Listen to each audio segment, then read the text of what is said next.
Now let's see another important command is that is part order by in select clause select query. This command is used to display the records of a table in either ascending order or a descending order based on one or more than one field. So you have a total record stored into your table. Now you wanted to retrieve the data based on ascending order or descending order of a specific fields, right?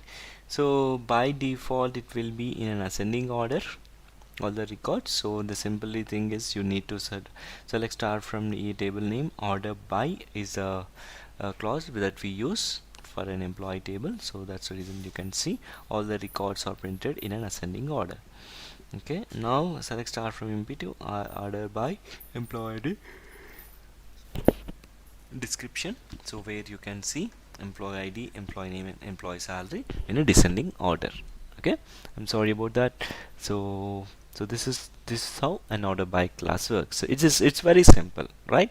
So order by is used in a select query whenever you want to retrieve the data either in an ascending order or an descending order. Okay, thank you so much for watching this tutorial. I will be coming up with lots of videos on different technologies and SQL. If you do if you like this tutorial, kindly please do subscribe to my YouTube channel. Thank you so much.